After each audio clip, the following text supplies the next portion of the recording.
We go live to Venezuela. President Nicolas Maduro meets the nation's diplomatic staff stationed abroad.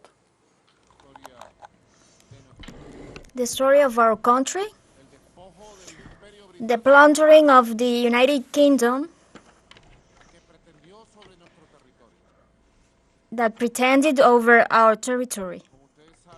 As you know, our country has lived through several stages, very important, all of them. Before the existence as a republic, we practically had over 300 years of colonialism in our America, in our Latin America. The European imperialism used to invade, conquer originary peoples to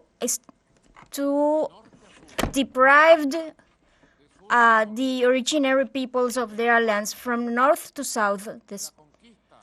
The history of the conquest, the genocide that claimed the lives of over 80 million originary people, our grandmothers, our grandfathers, the extermination of whole generations,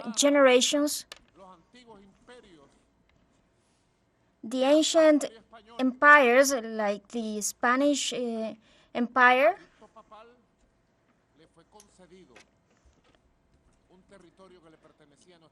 in which, the Spanish Empire was bestowed by the Pope the southern territory, and years passed by, and our Caribbean became the imperial border of the world. The Dominican leader fought against this. So I recommend a book by the Dominican writer about this, From Christopher Columbus to Fidel Castro. It tells all the story, the history. Then it came the African genocide, right, Judy? Africans were captured, were abducted to come here to the Americas. They are our grandmothers, our grandfathers, our African grandmothers and grandfathers. Then the Portuguese Empire had to do with these abductions, as well as the British government and the British Empire.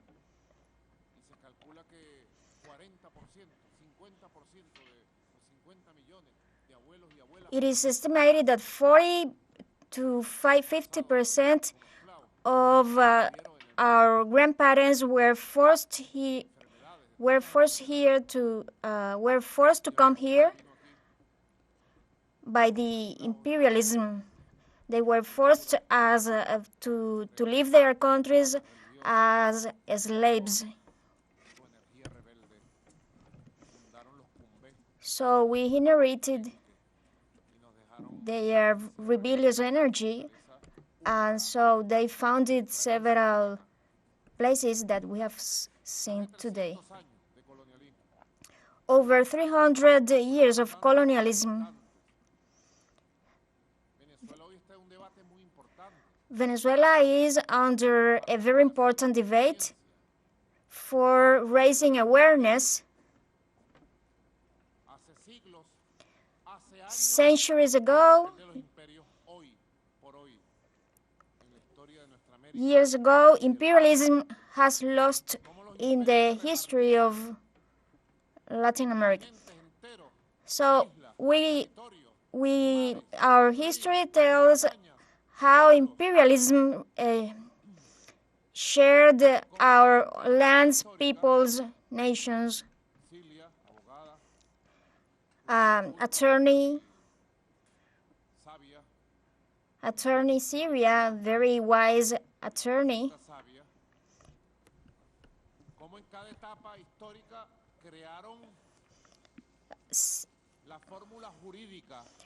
How in each historical stage created the legal way as the legal way to plunder, to rob our peoples. In that time, there was a pope's decree from Rome. The pope launched an edict, an eviction. Launched a decree to allow these exploitations. We look up to the Portuguese history, though we love them. We love the Portuguese people, but they were also imposed on the southern territory, as well as the Spanish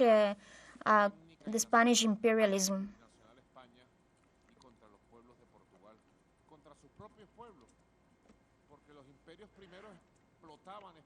So first, imperialism first exploited their own peoples, and then they conquered overseas. So we have to understand the historical process in order to defend our own rights. Deputy ministers, they have been making great efforts to tell the truth about Venezuela, because Guyanese and the U.S. try to bend the truth on the reality of Venezuela, to plunder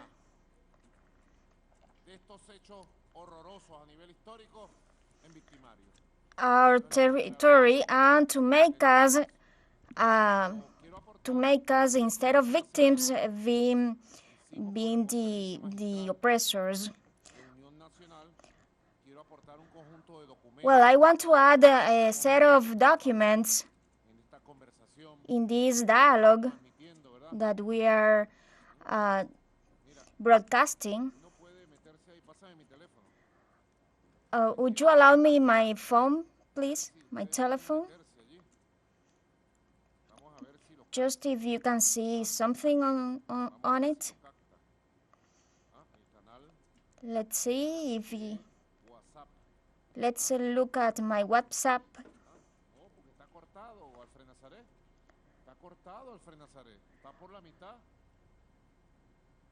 It is cut off, Nazaré. It's halfway. Well, I'm going to share an array of documents.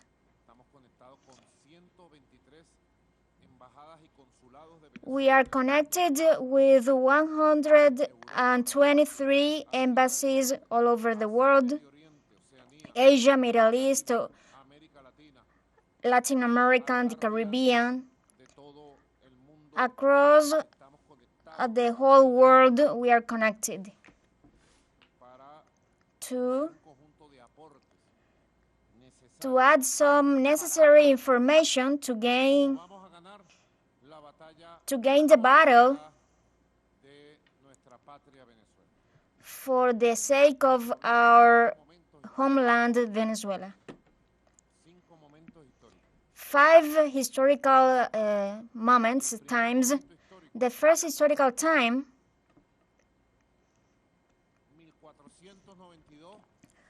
1492, with the arrival of Christopher Columbus and the conquest and exploration and colonial European invasion,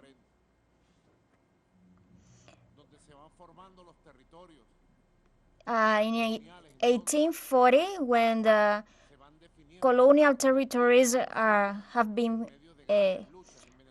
formed, Guaycaipuro leader had fought over 100 years. We have to recall the first rebellion, in which the rebellious force emerged, united from these originary peoples, from these African peoples. I want to stand out some information. In the 1777, the historical map of the General Captaincy of Venezuela was formed. Then in 1742, there are several professors of a specialized institute here that can state too. Well, in 1792, in that date, there was formed the map. In 1777, the Spanish Majesty assured the captaincy, the General Captaincy General of Venezuela.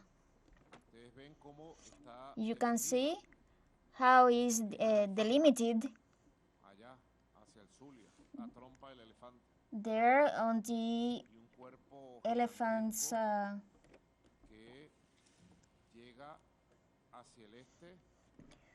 so towards the east, precisely in the Essequiba River, in the boundaries of the Essequiba River. I repeat, precisely. It is well drawn, the Captaincy General of Venezuela. There you can see the delta of Aracura.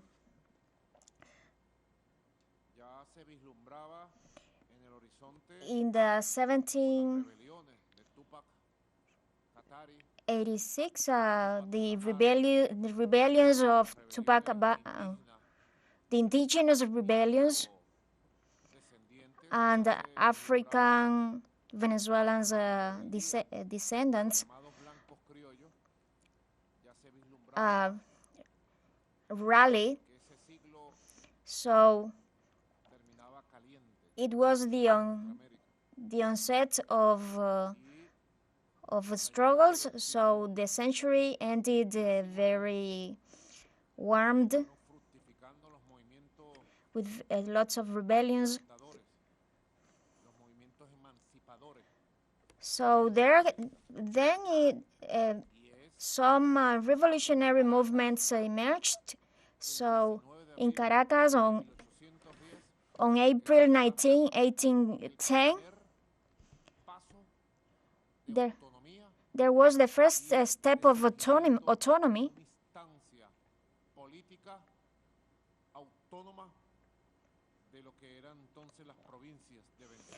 The first autonomy of Venezuelan provinces, where the people coming from all races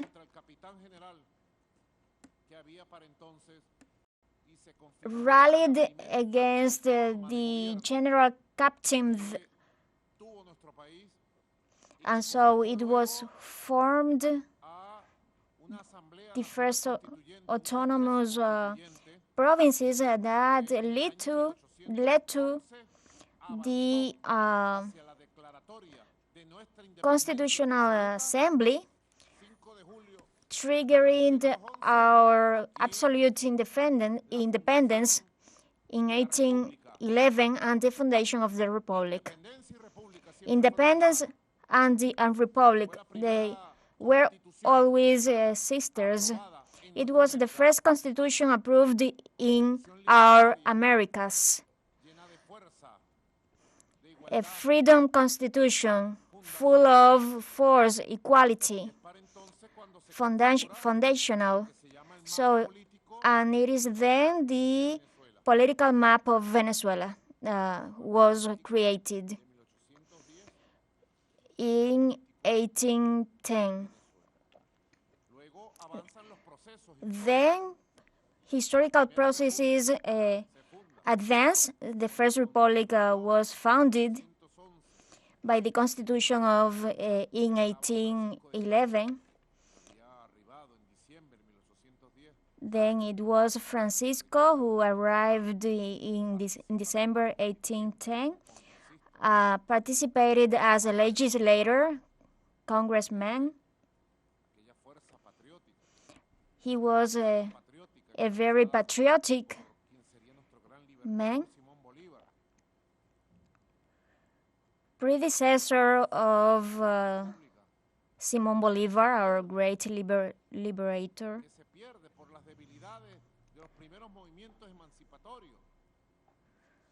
So the weaknesses of the first revolutionary movements brought about failure.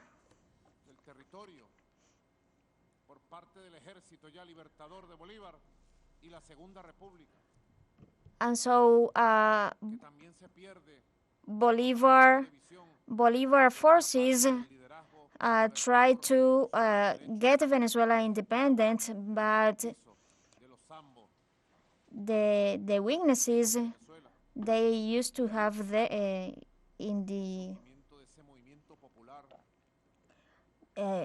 to the failure of and to the destruction of the Second Republic. Then we have to remember the encounter of Simón Bolívar with Haiti and his meeting with Alexander Pétion, and the support of Haiti to Simón Bolívar, the boost of Haitian people to recover the fight over for the independence of Venezuela, that united to the troops to fight for the liberation of the eastern and southern territory of Venezuela, which including the Guyana Essequiba. From the Orinoco River establishes the state foundations and a state that had the high fly of the unity of Southern America. And so on that date, Simón Bolívar presented a report to free that territory.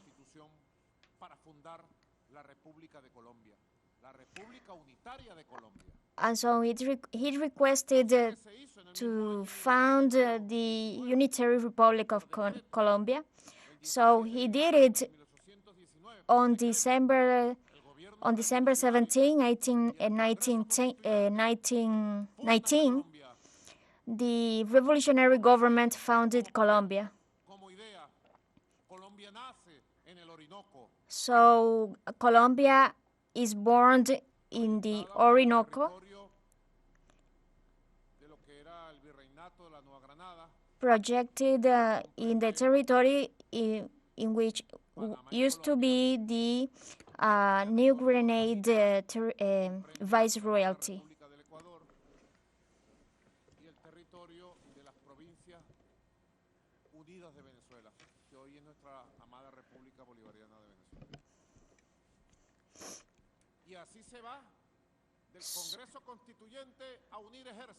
So the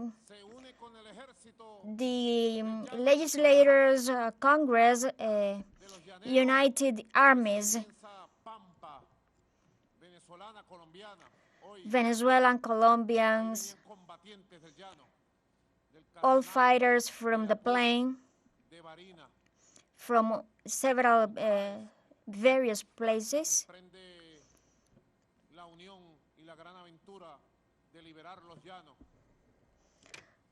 So these revolutionary fighters aim at liberating the plains.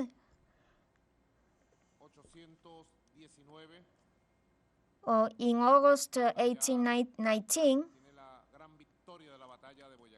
there was a great victory of the Battle of Boyacá in a place which belongs to Colombia today. It takes Bogotá and having admitted a set of decrees, so it is prepared the Battle of Carabobos on July 24, 1821. Then on the definite battle was on June 24, and Bolivar, along with Sucre, gets ready for other important battles, as the Battle of Junín and the Battle of Ayacucho. So they were willing the freedom of all territories of the Americas. So by that time precisely, this map emerges, was created, as you can see. You can see on camera the official map of the Great Colombia. A huge territory, beautiful. The unitary project of Bolivar. And you can see there what today is Venezuela, Colombia, Panama, and Ecuador. In the case of the Great Colombia's map, being a free republic in 1819,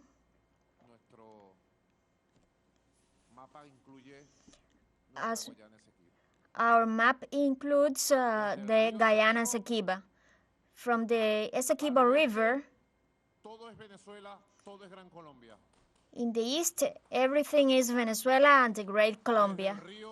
From the Essequiba River, at the east, the British Empire.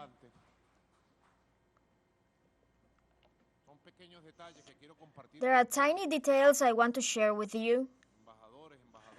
Ambassadors, entrepreneurs, consuls, special guests and friends of the world in this special encounter. So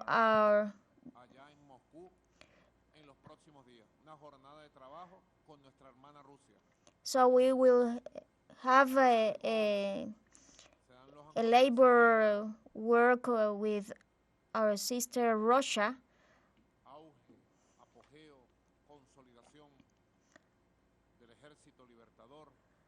Well, we continue.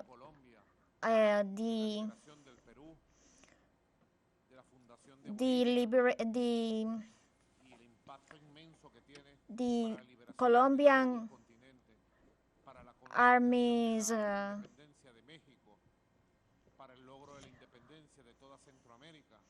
so it has great importance. These revolutionary forces had a great relevance in the fight for independence of our nations. In 1830, there were a set of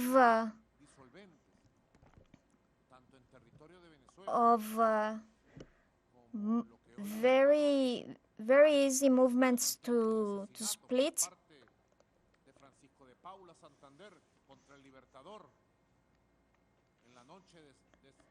We can recall the San Francisco de Paula Santander in the night of the liberator. There was a treason from the ones who used to be heroes of independence, and all that ends with the assassination of the great personality of Antonio José de Sucre, young revolutionary leader, a huge military mind of our history. And then it came the demise of our great Simón Bolívar.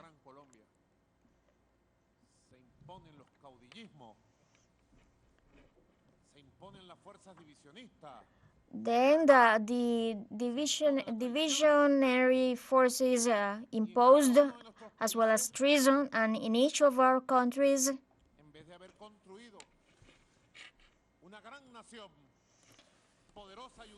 instead of building a great nation, powerful and united as a power, we split up into 3, 4 pieces of nations, 15 pieces of nations, as some historians in the 19th century. Instead of a great nation, we turned into 15 small nations, submitted, domained, and hegemonized by imperialism. In that time, there was a political map drawn that established very clearly of that nascent Venezuela, that emerging Venezuela. The political map of Agustín Codazzi, Venezuela, there you can see as it is till the Essequiba River. You notice that the Essequiba River was the boundary was our boundary with the British Empire, occupant of the Republic of Guyana, but at that time British Guyana.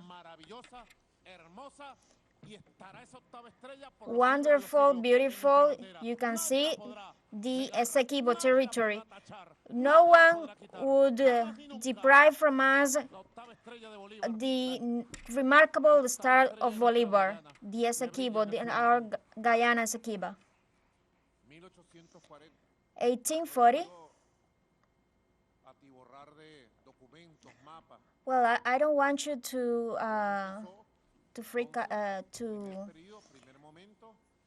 worry with so much information, but in this first moment, in 1492, from 1492 to 1840, and in 1895, the British Empire recognizes the independence of the Republic of Venezuela.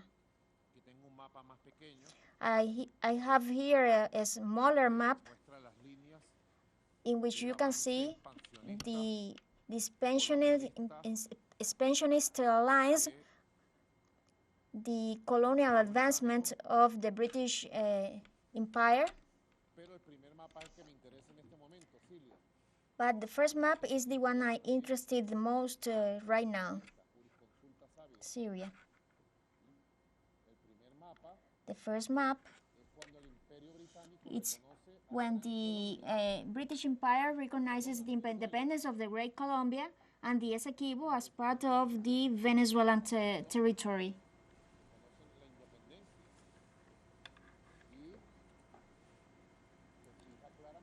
And it is set clearly the boundaries of the Essequiba. And here you can see Guyana,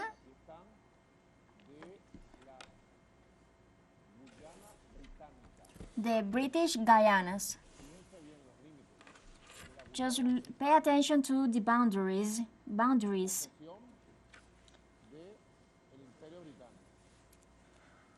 Which was a possession there of the British Empire. Then it comes another time, another stage.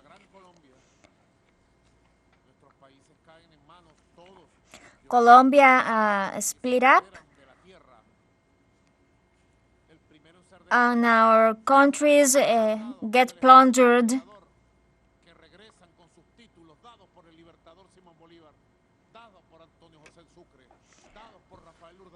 Some nations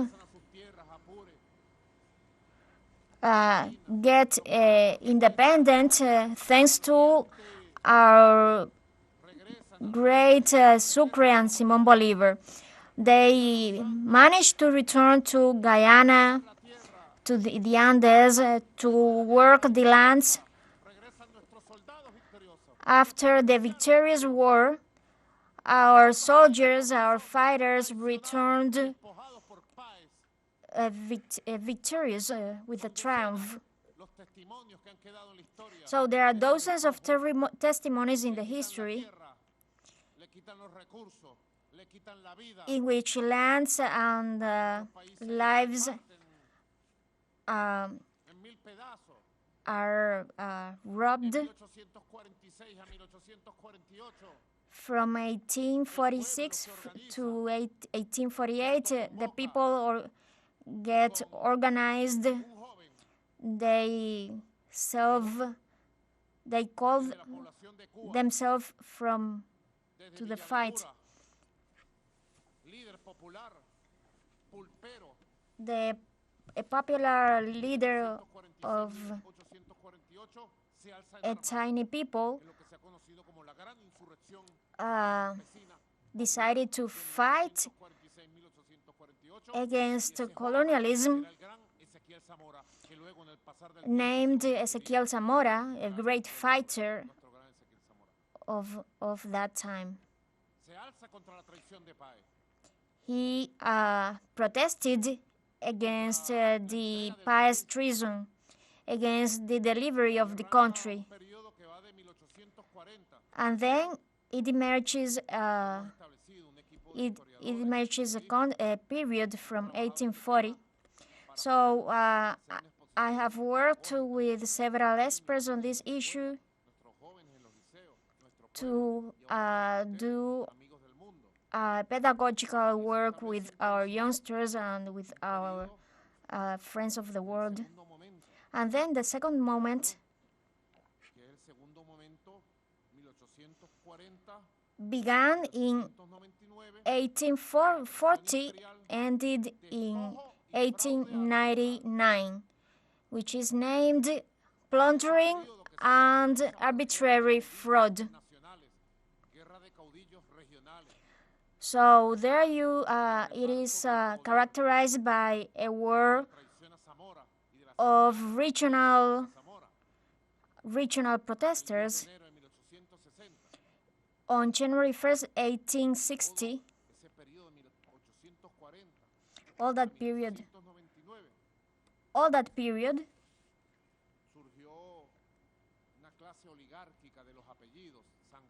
emerged an oligarchy class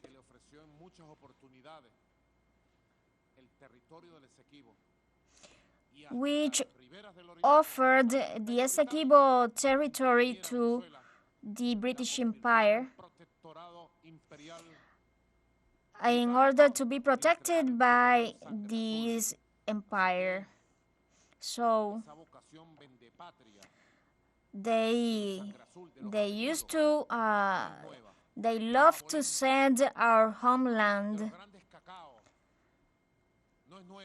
It is not new, this vocation. So oligarchy people used to do that. They always sell Venezuelan resources for gaining something, for profiting something. But we have good historians in Venezuela, a great movement of historians in Venezuela. My greetings to all of them. Very thorough. They can demonstrate, they can prove that the only hope the Venezuelan people have was with the great patriot Zamora,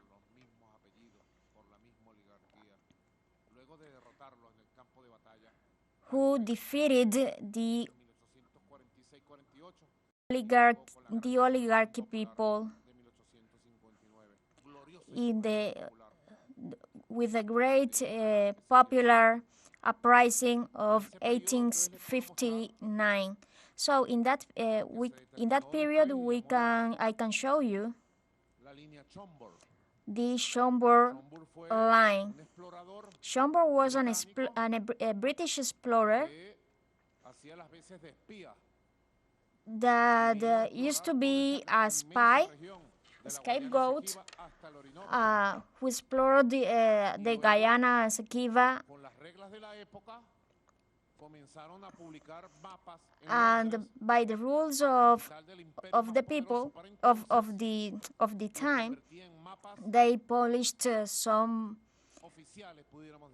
maps and turning them into official but fraudulent maps. There you can see in 1835 they expressed they started the robbery of the territory. Just a tiny piece of our Guyana Essequiba.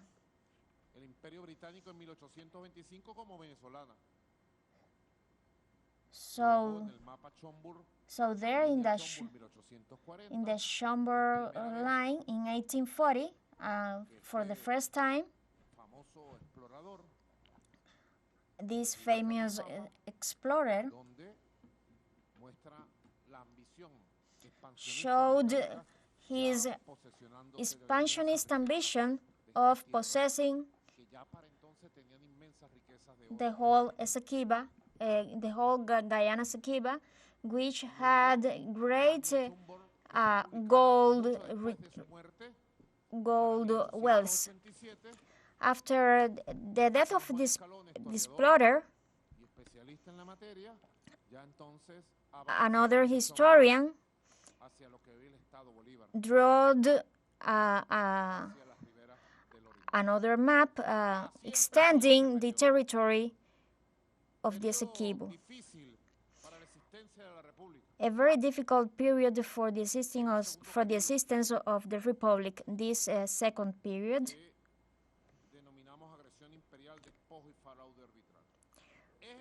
This third, another period, which is imperial aggression. In this time, under Venezuelan government's protests of Guzman Blanco, well, there's in that period, there was the emergence of the Monroe Doctrine. Unfortunately, we had a state without an army, a split up state, scattered and indebted.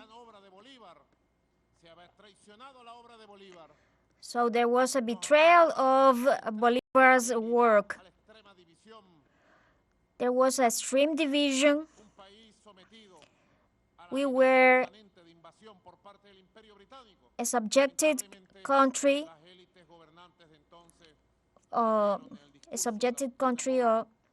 by the British Empire.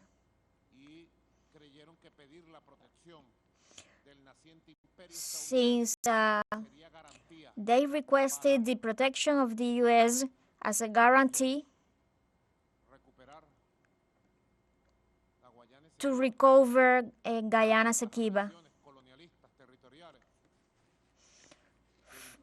for the colonial meetings at that time. There were several steps. The then U.S. President Cleveland, and so that was a chance for the expansionist policy of the U.S. to imprint their strategy, their hegemony influence on our Venezuela. So the then weakened Venezuelan government, without armies and with a split up state, requested the U.S. help, and so in 1897, the U.S. signed the Washington Treaty.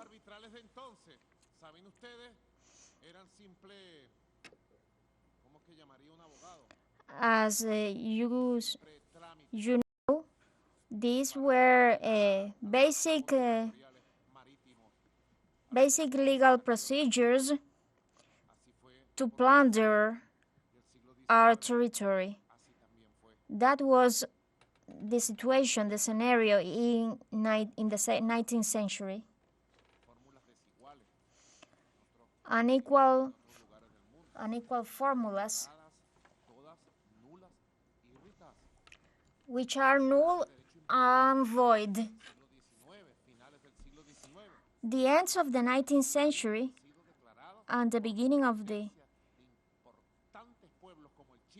20th century was characterized by the independence of China, India, and these kinds of procedures have been null and void in those countries. So we agree on this. So the second time, there was a huge fraud of the known 1899 arbitrary award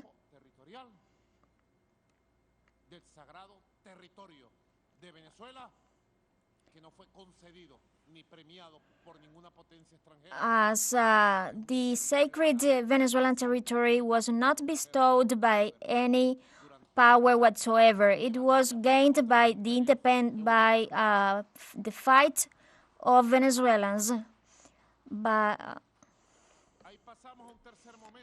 So now it comes a third time,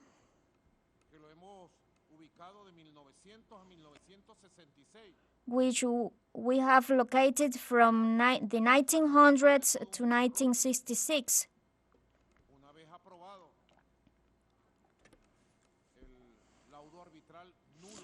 Once it was approved, the arbitrary award of 1899, which was null and void by both imperialism, the US and the UK empires, which was a completely fraud, menaces started.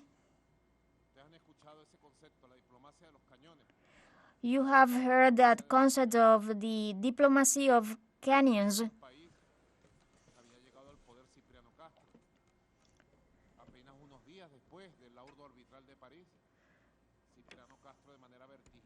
So Silviano Castro arrived, took office in an arbitrary way just after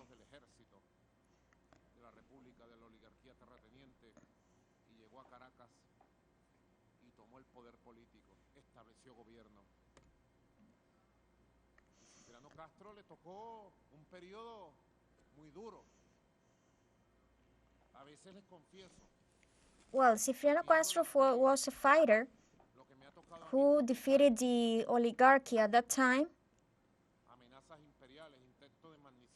So he received sanctions and menaces as well as today we are receiving.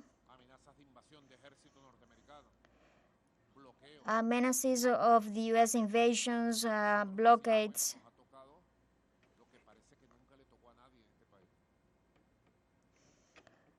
But we have been living through what no one has been living in this country before. It's unprecedented.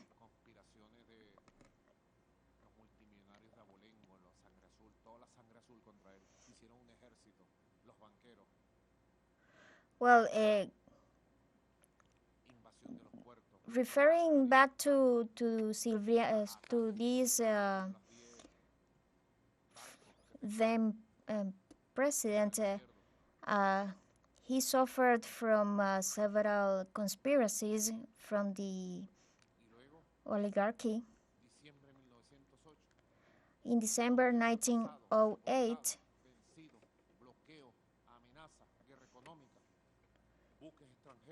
there were an economic war.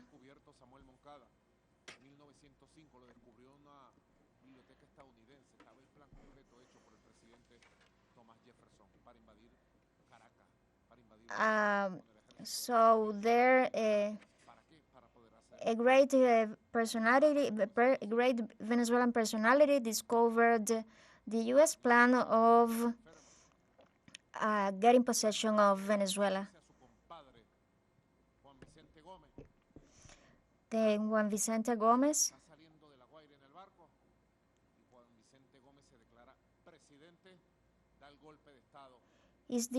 is a coup-monger president because he made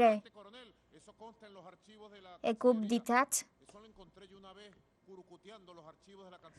So that is in the archives. A lieutenant colonel was received by an U.S. lieutenant colonel received this figure, this coup-monger president, with honors. So Vicente Gomez was a puppet to domain and get Venezuelan oil. This was a weakness of the state.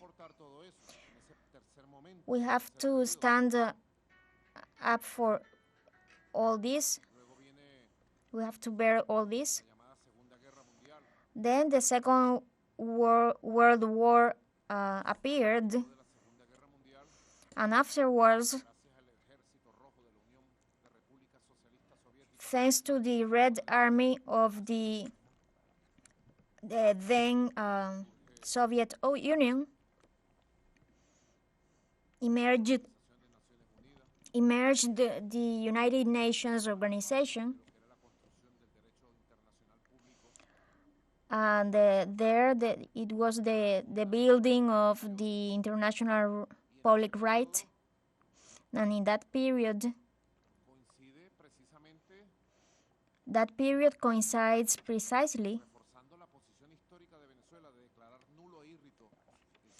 stressing the Venezuelan position of declaring null and void the arbitrary award.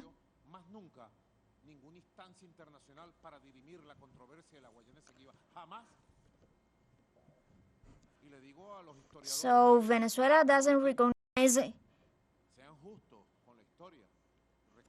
any instance, any entitled to be mediator in the Guyana Essequiba dispute. All Venezuelan governments, including Chavez and my government, we have a single position in which we don't recognize any legal entity to be a mediator in the Essequiba dispute. So I ratify this position. So there are several historical arguments to act like this and to think like this. That's why a third moment, 1966,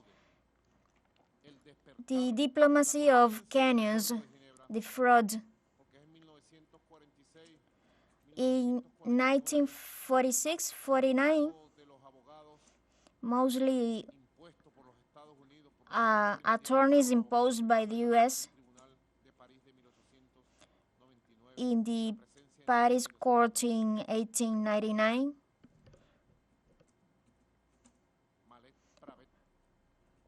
with the presence of Malet Pravet,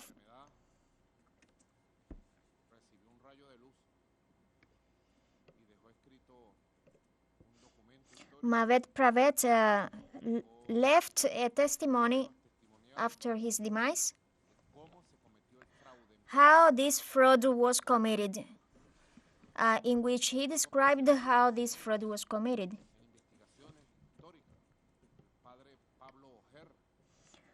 Then priest Pablo Herr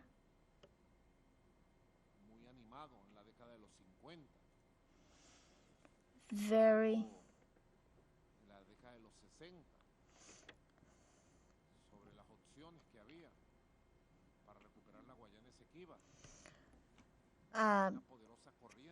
well, there was a powerful current of historians and politicians to study the options to recover the Guyana Essequiba.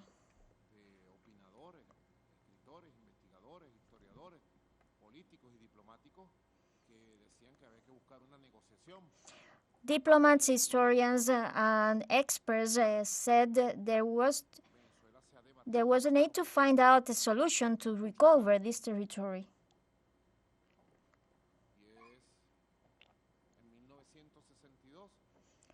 And in 1962, with the government of Rómulo Gallegos,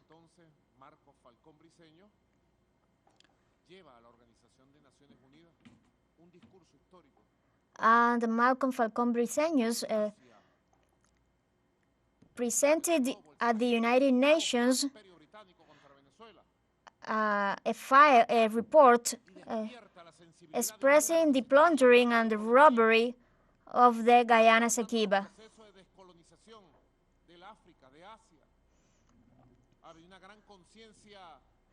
And at that time, there was a process of decolonization of Africa,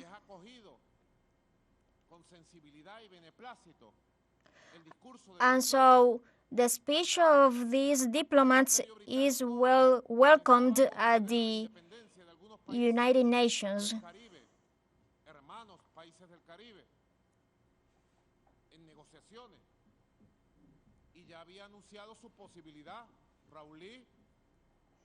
Raúl was announcing the possibility to advance in a decolonization process in 1962.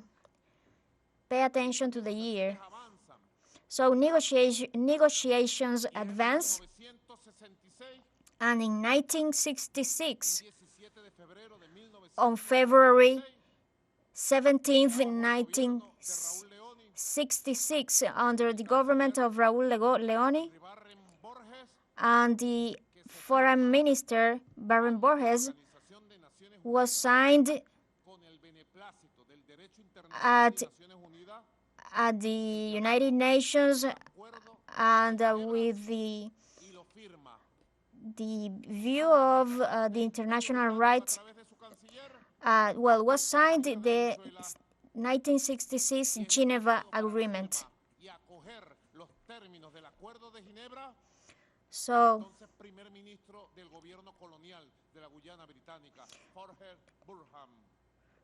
Burhan was the Prime Minister of the colonial Guyana, the British Guyana.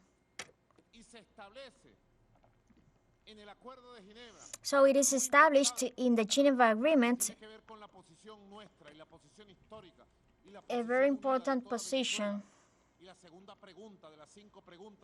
The second question of the 5 questions of referendum was establishes the Geneva Agreement was established as the only legal instrument to lead the Guyana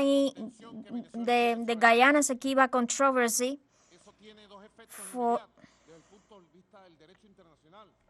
So this has 2 immediate effects. Magistrate Sylvia Flores, prosecutor, beloved prosecutor, knows this well. So it has a direct effects. The Geneva Agreement, in first place, establishes it is a controversy. There's a controversy over the Guyana Essequiba, which have to be solved through international diplomacy, international right. And the solution has to be amicable and satisfactory for both sides. It cannot be an unsatisfied side. So the Geneva Agreement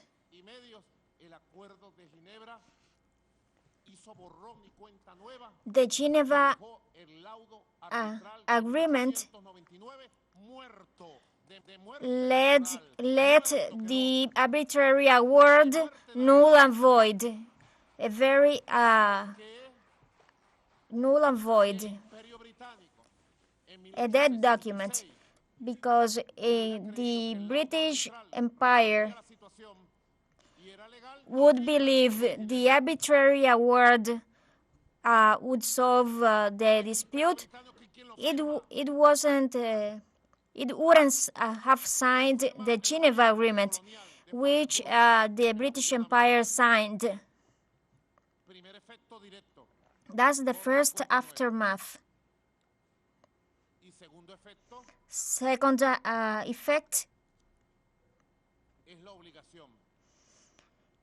is the exclusive obligation of both sides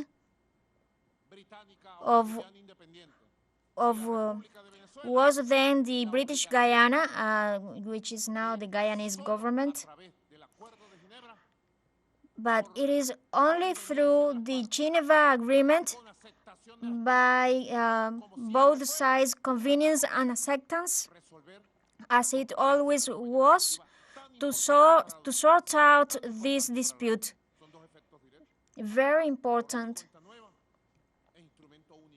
And it is the unique instrument, the unique tool, irreplaceable.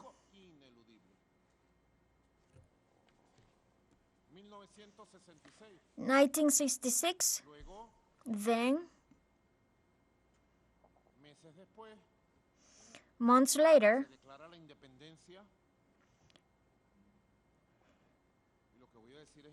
the British Empire bestowed the independence of Guyana. So it is declared the independence of Guyana and Venezuela on May 26, 1966.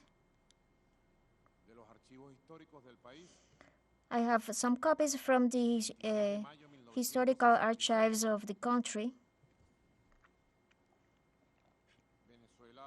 Venezuela greeted the Borge Gurman government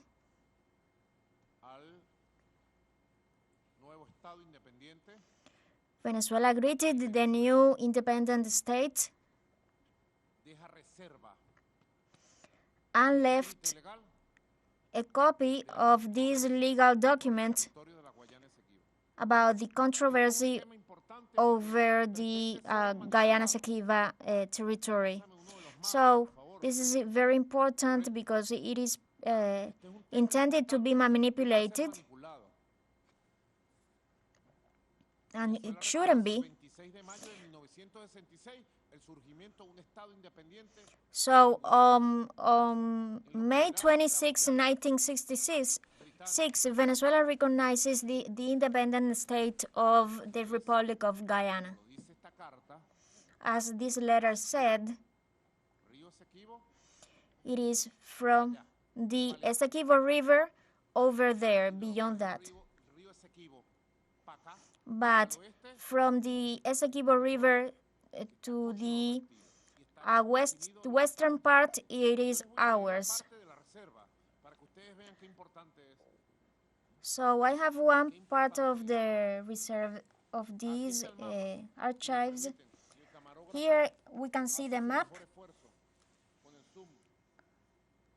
Please make an effort on the zoom. Well, Venezuela says, I recognize Guyana's independence,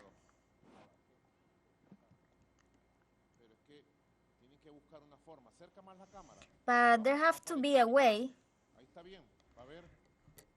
to see. What's your name, Dennis? Dennis Rojas? Would you please zoom this?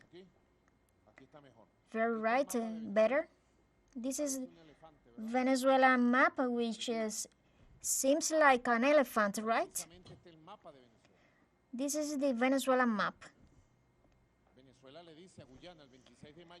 Venezuela said to Guyana on May 26, from the nascent of Essequiba River till the sea. Here you can see the Guyana state, which Venezuela recognized as independent. We have good relations with them for several years, for lots of years. But now in schools, they taught the hatred towards Venezuelans, and offending even the Bolivar in their lessons.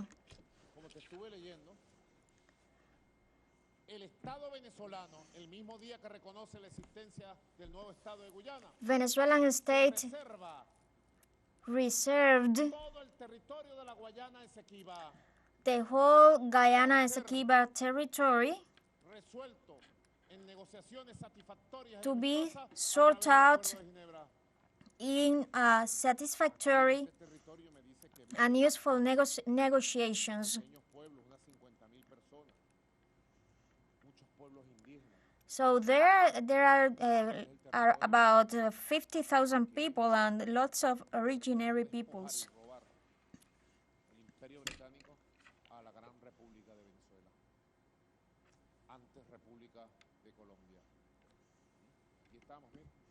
Here you can see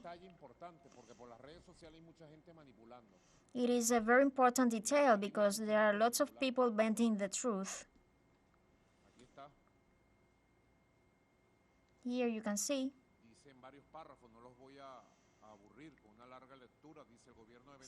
several paragraphs.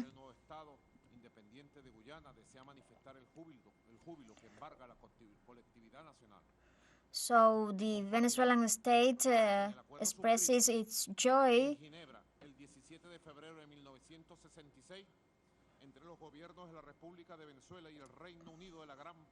on February 17th, 1966, with the Venezuelan state and the British Guyana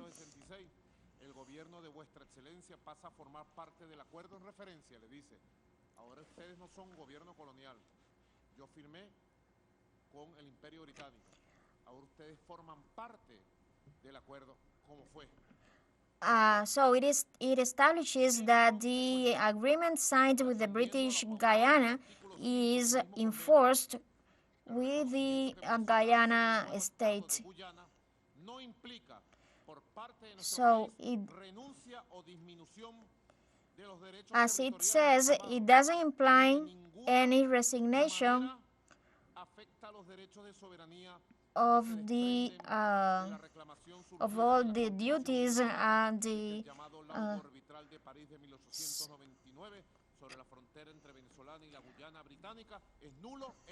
and it says that the arbitrary award is null and void. Hence,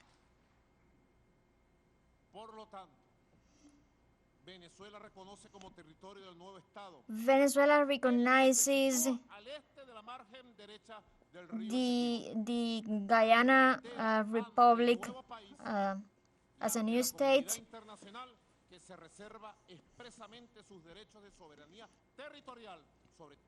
so it and it has the whole rights to fight for the own territories. So there's a clear boundary line that establishes the limits between these two states, two nations.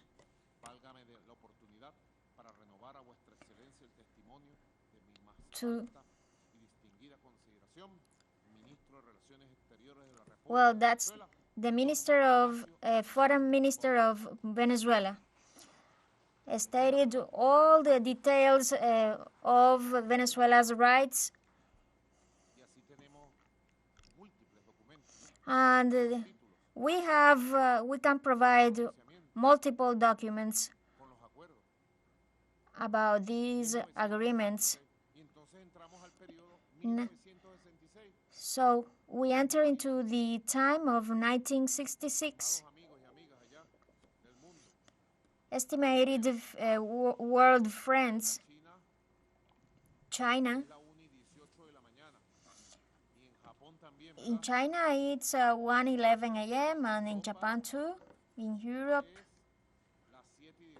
it's 7:18 a.m.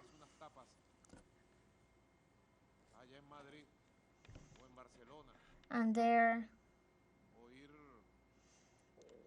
in Madrid, Rome, Barcelona. In Rome, where we visited at 3 a.m. A restaurant to eat a pizza,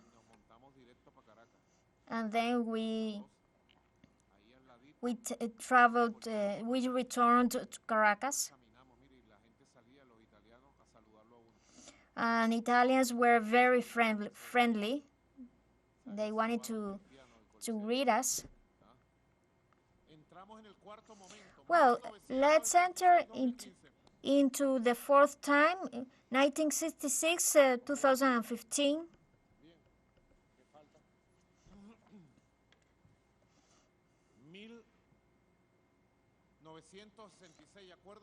1966 Geneva Agreement,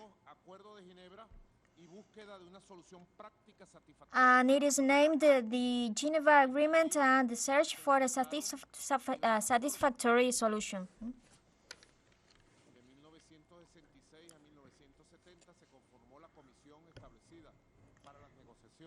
So from 1966 to 1970, it was formed the established commission for the dispute. The Secretary General proposed, and we approved a document. Then the Rafael Caldera government frozen the negotiations, canceled the negotiations,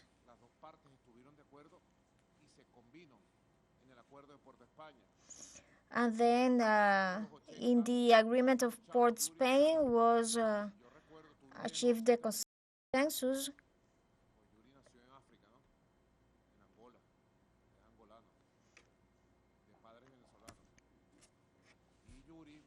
And Yuri, deputy minister at that time, and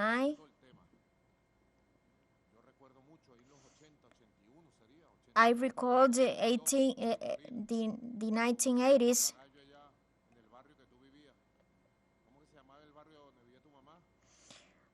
What is the name of the neighborhood where your mom lives?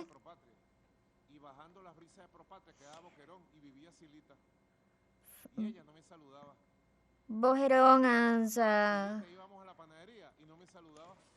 Silita didn't recognize me at that time. She didn't say hello to me at that time. Why didn't you say hello, Silita? Well, in the 1980s, the issue was heated up. There were two opponents, Lara Peña, a right-wing conservative,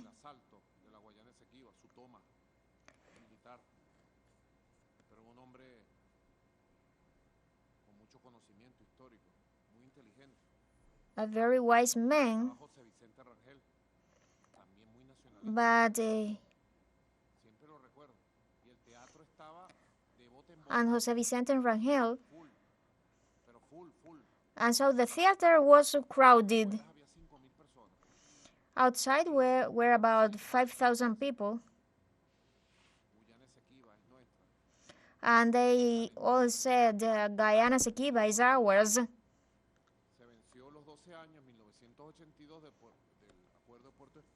So the Port Spain agreement was no longer in force because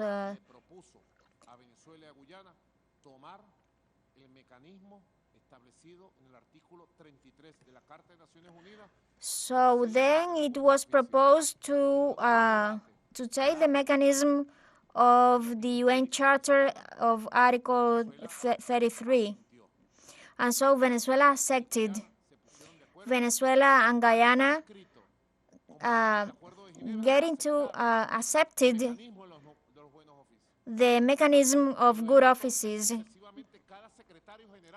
And so each Secretary General consulted Venezuela,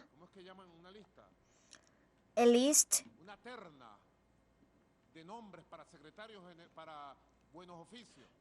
of good offices, mediators.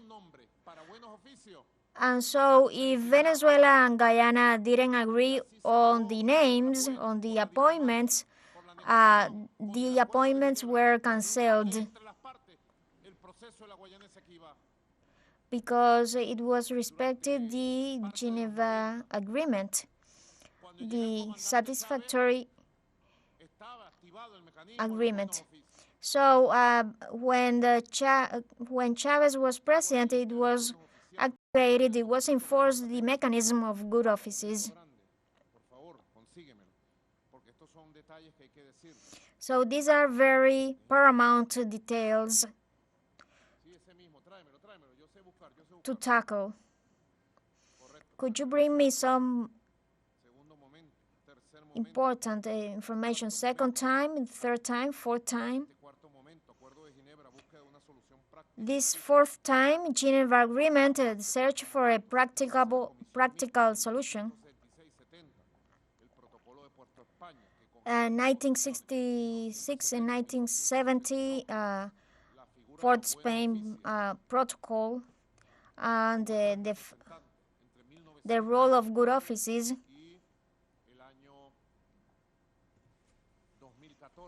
And in 2014,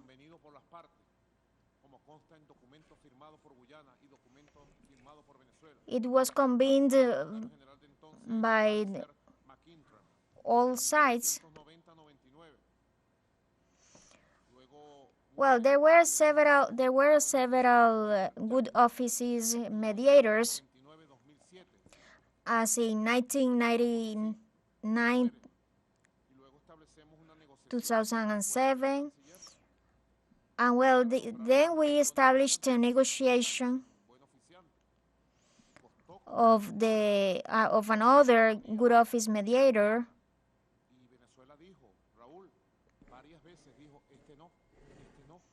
So Venezuela several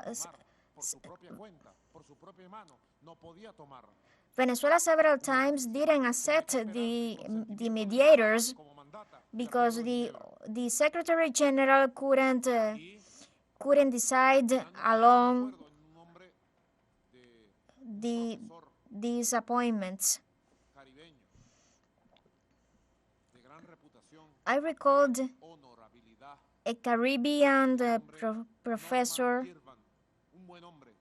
a good man, Norman, who was from 2010 to 2014 a good office mediator, and suddenly he passed away. We always felt hesitated about his death.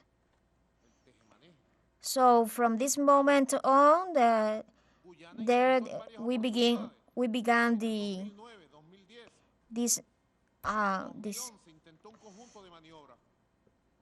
this conflict.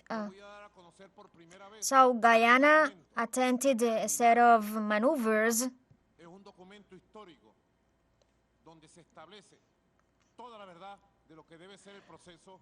So the Geneva Agreement is a historical document in which it is established all the truth, all the necessary procedures to sort out the dispute. And the referendum, the consultative referendum is about that.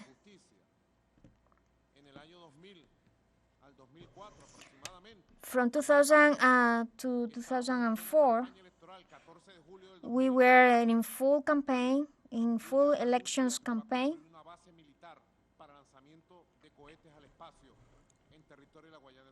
And we found out the U.S. was going to build a military base for military exercises against Venezuela. So the right-wing press started to manipulate the truth.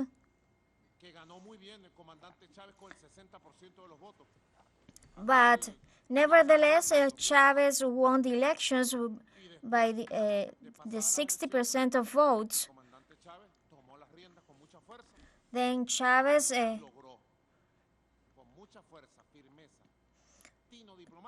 took office very strong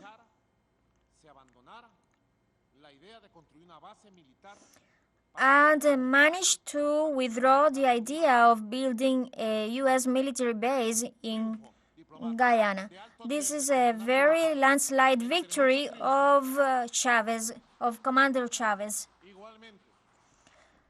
Likewise,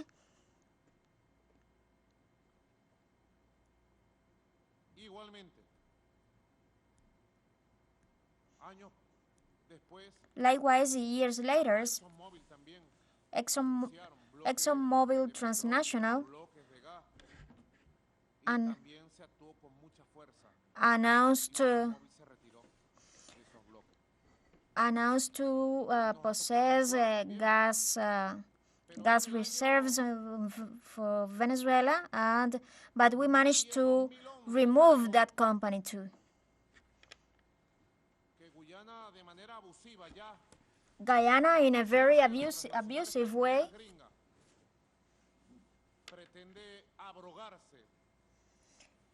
intends to adjudicate to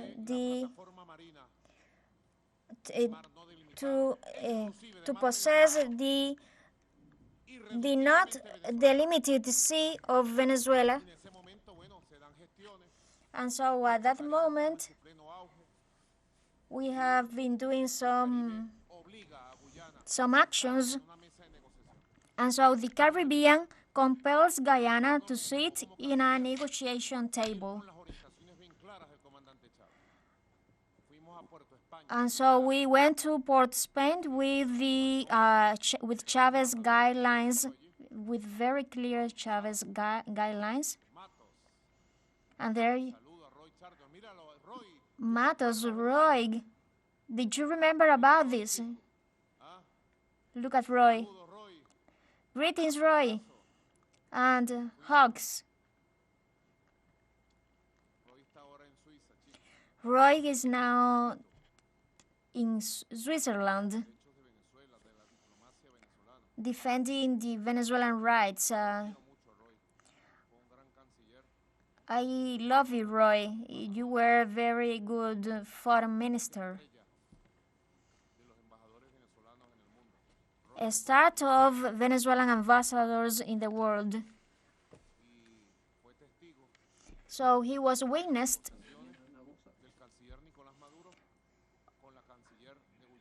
of the negotiations of FM Maduro and FM of Guyana. There you can see Raul. And after debates, where we demonstrated the Venezuelan rights, we proved the sea was about to be delimited and they couldn't act over it. And so we made a public statement of pieces of evidence of the Venezuelan rights to defend Venezuelan rights over the Guyana Essequiba. So every letter, every comma and period was written by Commander Chavez, and we diplomats and all members of governments sign it. So would you like to have a coffee? Because we've got a lot of documents here.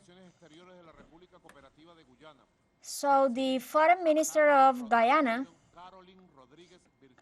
Caroline Rodriguez Birquet,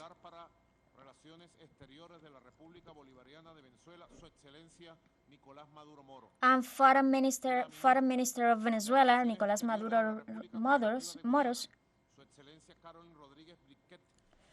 Excellence Rodriguez Vizquet, and Excellence Foreign Minister Maduro's met today in the city of Spain to revise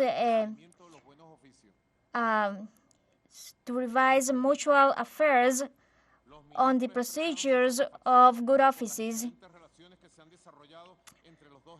by the excellent relations developed between both states. Ministers recognized the historical level of their relations, in which Guyana and Venezuela developed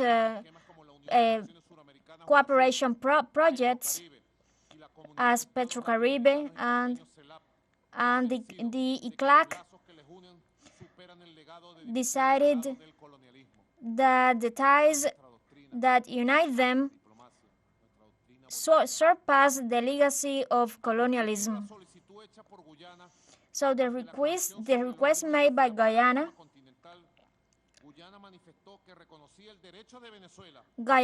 expressed the recognition of the Venezuelan rights and on the Venezuelan side, Venezuela recognized its own rights and jurisdictions of the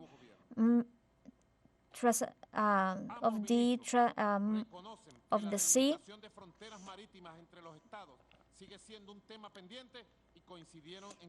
Both ministers recognized that the delimitation of the sea is still a pending issue. So it is a pending issue. The Guyanese government couldn't give licenses or neither oil nor gas in waters, in non-delimited waters.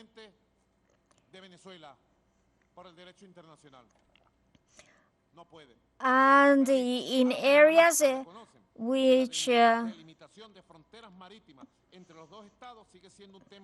so it is still a pending issue, the delimitation of the sea. This is the position of Guyanese government. The acknowledgement that the controversy on the arbitrary award between Guyana and Venezuela is still existing.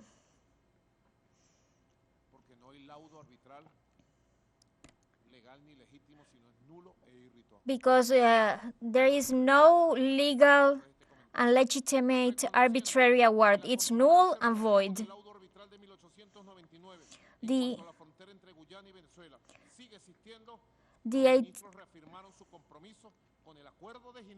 So both ministers reaffirmed their commitment with the Geneva Agreement,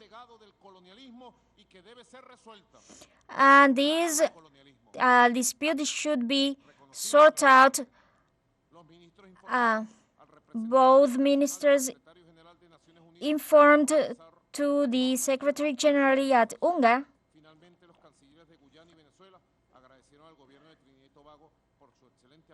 and finally both diplomats thanked the President of Trinidad and Tobago for their mediation, and there you can see both signatures,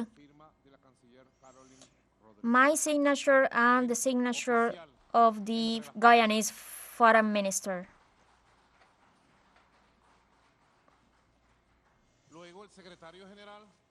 Then the Secretary General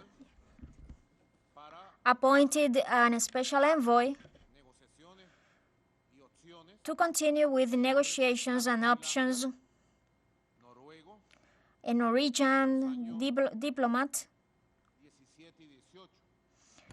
in 2017,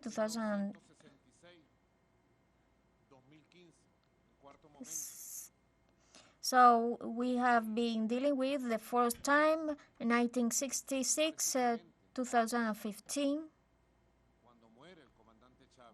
Then when the Commander Chavez passes away, well, his body, because his spirit is always with us,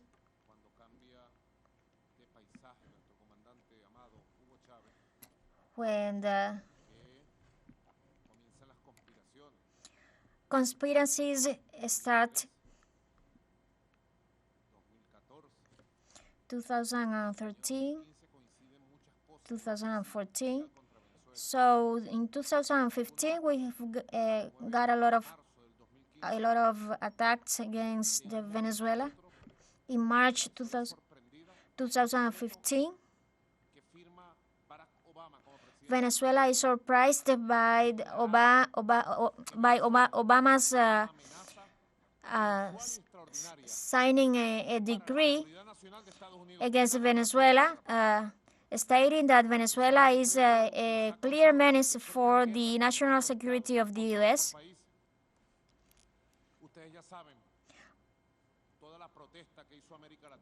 You know,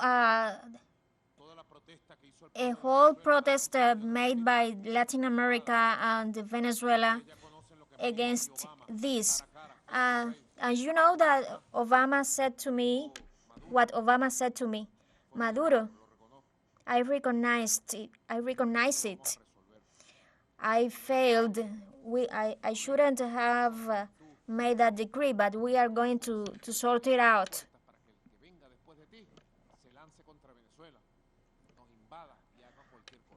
This is a very harmful decree because someone who, the president after you, could make a lot of damage. That's history. Then it came an extremist president. Well, an extremist.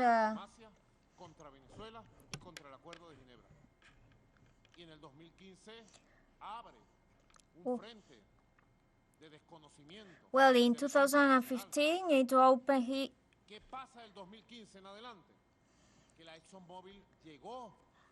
Well, what happens after 2015 and beyond? The ExxonMobil arrived. Here you can see Rafael Truckman,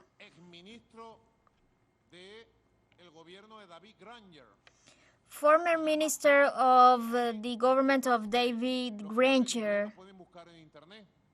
You can look it up in internet. From destiny to prosperity.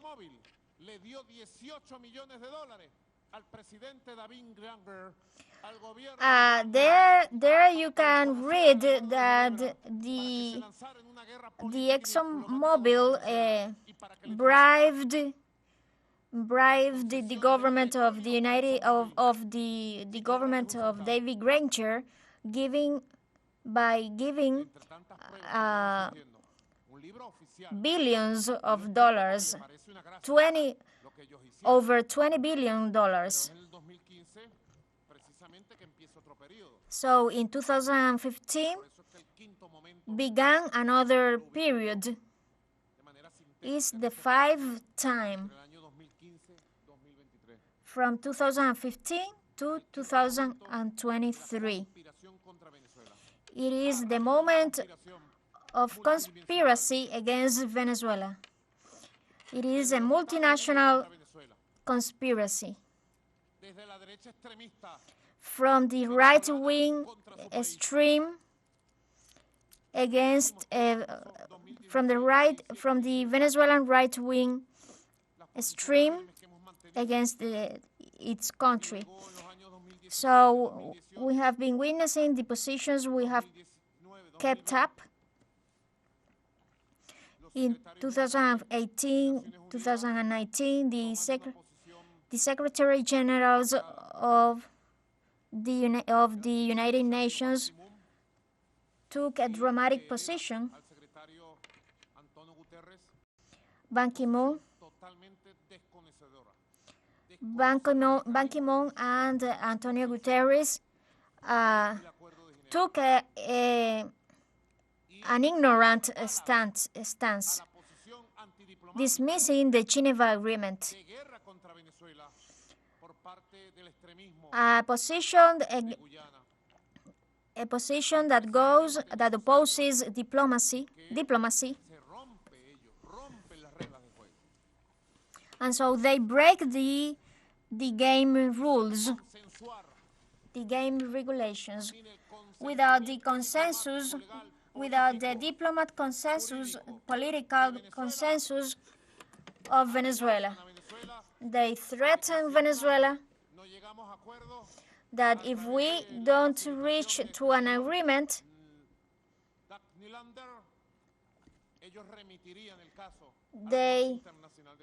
they would send the case to the International Court of Justice without the legal political consent of Venezuela, without the signature of the Venezuelan representatives.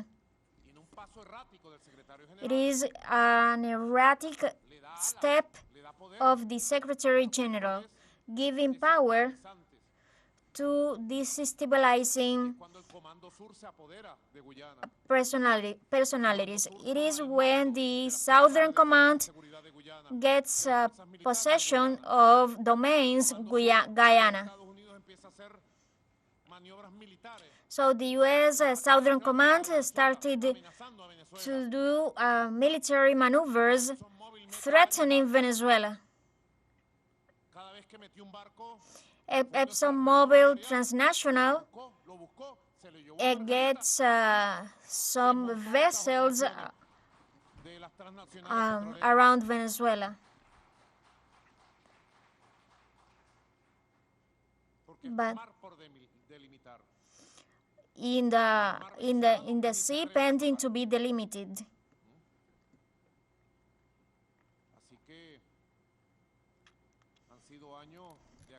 So there have been years of attacks, of misinformation, of ignorance, of conspiracy.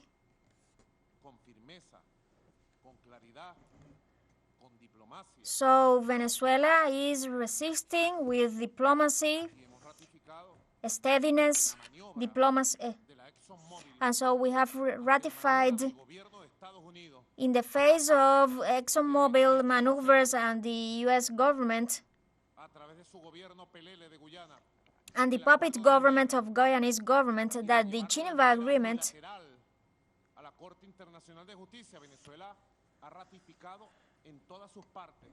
is the one that Venezuela recognizes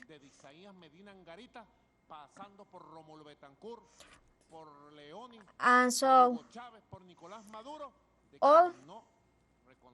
all presidents of Venezuela haven't recognized and nor will recognize the International Court of Justice as a mediator to interfere in the dispute over the Essequiba. It is a very crystal clear stance.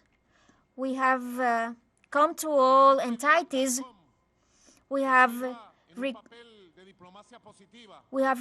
the CARICOM as to assist us with a positive diplomacy.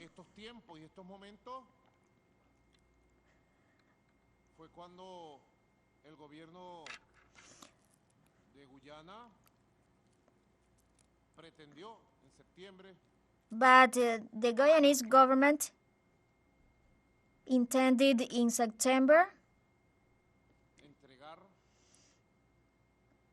to deliver, as it proceeded in a spurious way,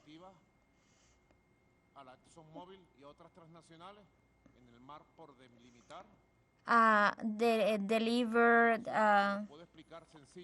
oil blocks in the sea to be pending, to be delimited. I can explain it to you. Here it is, the territory in dispute, in controversy, and there you can see the sea. This Atlantic Sea is pending to be delimited. Guyana intended to deliver all this sea pending to be delimited to the ExxonMobil Transnational. And there you can see our sea delimited with Trinidad and Tobago, in which we shared the gas reserves with Trinidad and Tobago. And so the Guyanese government is delivering oil reserves from the Delta Aracuru. So they don't have the right to do so. People who listen to me,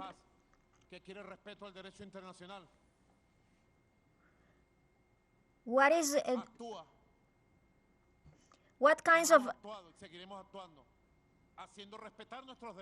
so we are willing the international peace, but we are going to act, and we will continue to act in order for the peoples, for the nations to respect our rights. We have 5 powers: the executive, legislative, citizenship, moral, and the legislative power of a debate, sovereign debate,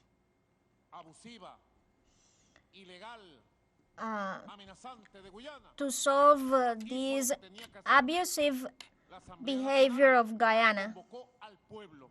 The National Assembly called for the people in the powers of their faculties, in the powers of its faculties, to the consultative referendum about the Essequiba dispute.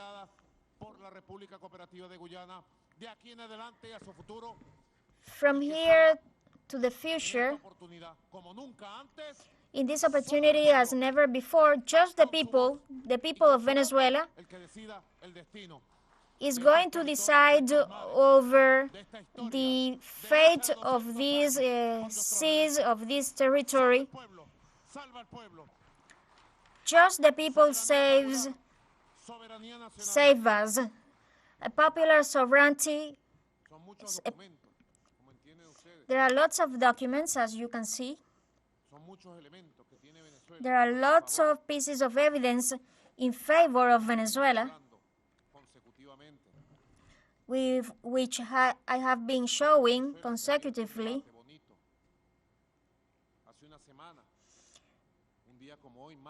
A week ago, on Tuesday,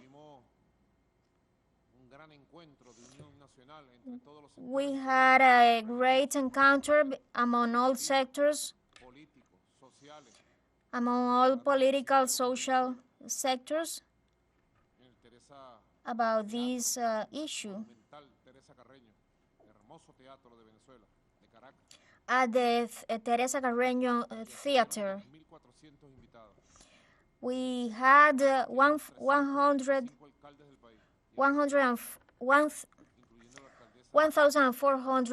guests.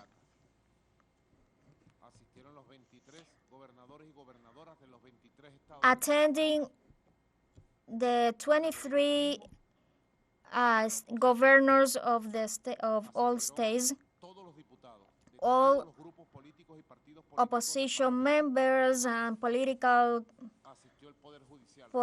parties, and the judicial power, the citizenship power, vice president. I have been seeing the images later, and I have been seeing the report of teleSUR, the great media chain of the Latin America and the Caribbean. I have been watching a report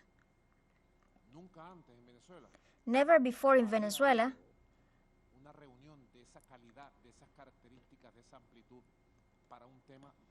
there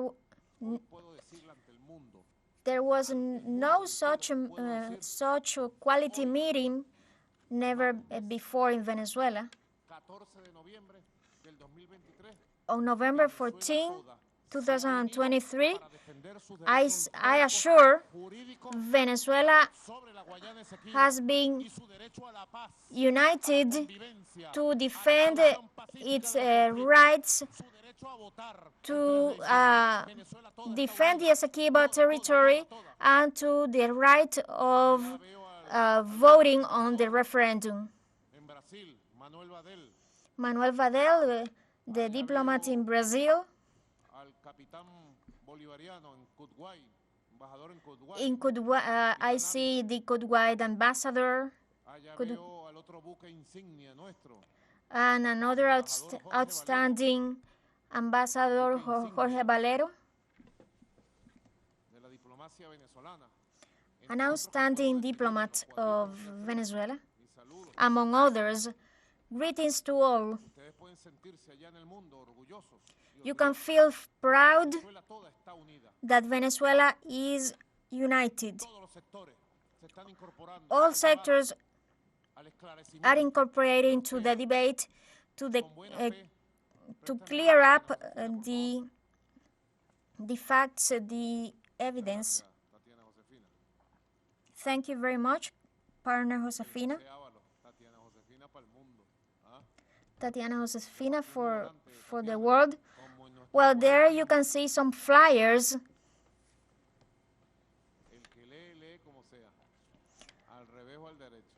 Someone who can read backwards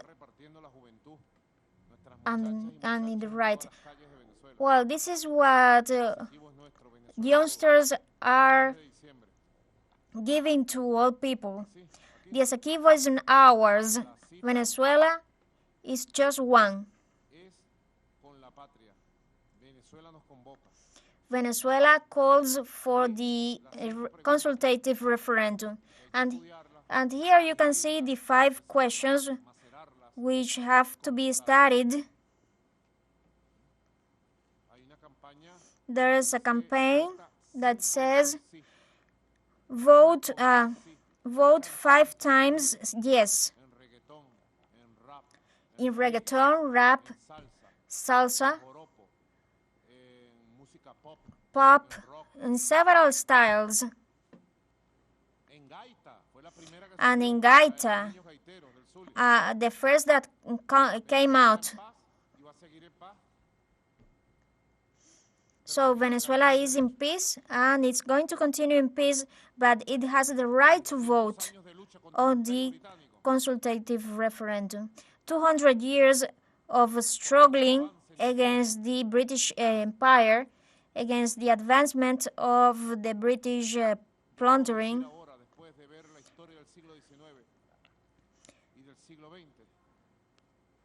What can I say now after watching out all the history? Venezuela has a strengthened state, a legitimate government, a local, it has a popular power, it has an organized people. We have a powerful military army, Bolivarian army. Today, Venezuela united can face the U.S. Southern Command and the ExxonMobil to say Venezuela must be respected. Venezuela is just a single voice. Venezuela must be respected. We can make them respect Venezuela. A dream of Bolivar. We have it in our hands. Now it is the time. That's why I said for historical time. And on December 3rd, it begins another historical time. If you allow me.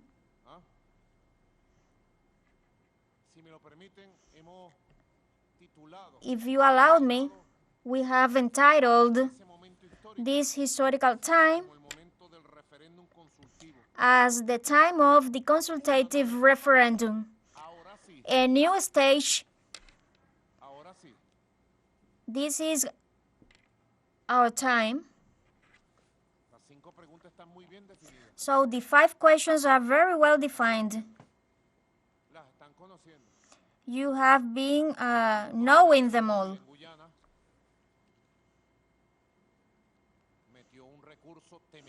So the Guyanese president requested an appeal, an illegal appeal, at the International Court of Justice to prevent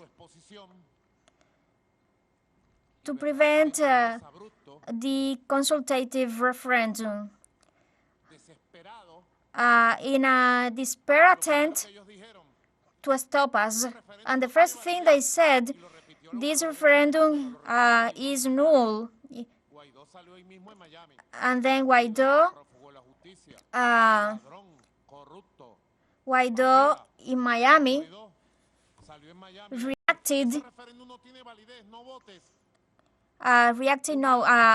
said that this referendum has no validity, and the Guyanese government said the same. But they are working for who are they working for? They are not working for Venezuela or homeland. They are working for criminals, for the U.S. The first days they said the referendum has no validity, and then they went to the international court because they are afraid. And why are they so scared? Why do they care so much about the referendum? They intended that the International Court of Justice eradicates the articles and deprives the Venezuelan people from voting, depriving the Venezuelan people from taking their own decisions. But Venezuela has taken the decision of voting on the consultative referendum in a peaceful way, in a sovereign way, summoned by the National Assembly.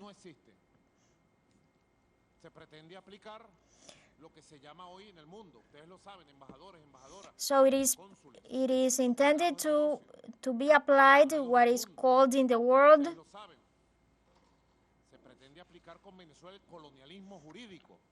the judicial colonialism, a new kind of colonialism.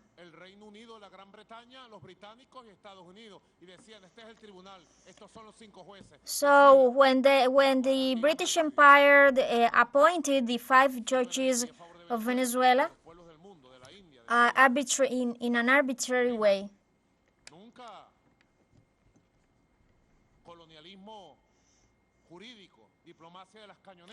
This is a diplomacy of canyons.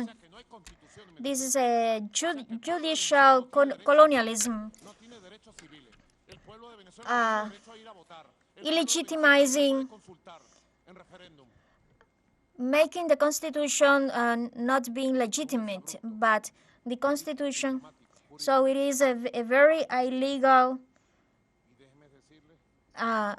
It is it's an illegality.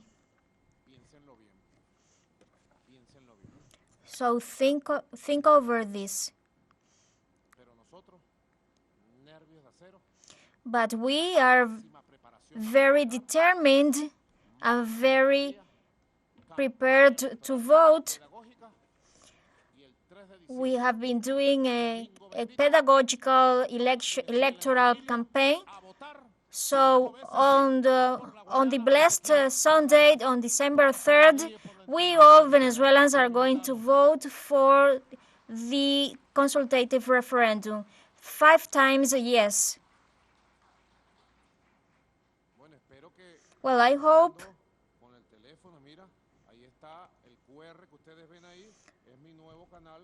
that you can see there my new channel. My new channel of WhatsApp. There you can see the QR.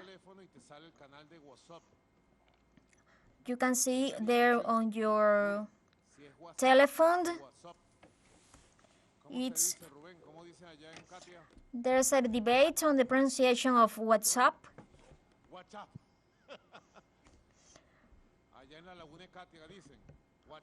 So some people from Laguna said WhatsApp instead of WhatsApp. Well, there you can see all maps, all videos, because Venezuela is on an electoral campaign for the peace, for historical rights, for our rights, the rights we belong. So we say there over the world, diplomats, representatives, social and political movements in the world, Venezuela is being attacked, and so they intend to arise a conflict on Venezuela, but we are on the good track on the constitution, on legality. As I always said, we are on the right side of history. Venezuela is directed towards a historical time, the 7th consultative referendum. It is going to be iconic, energetic, very joyful moment, because we are on the right track of history. Thank you very much. Bless you all. And we must defend the truth. We are going to win. See you all. Long live Venezuela. Long live peace. Thank you very much. We were listening to the statements of Venezuelan President Nicolás Maduro during a meeting with the nation's diplomatic staff stationed abroad. The Venezuelan president referred to the ongoing struggle for the sovereignty of the Essequiba territory. Maduro made a historical account reflecting colonialism as the root of the problem, how the British Empire stole the land from Venezuela.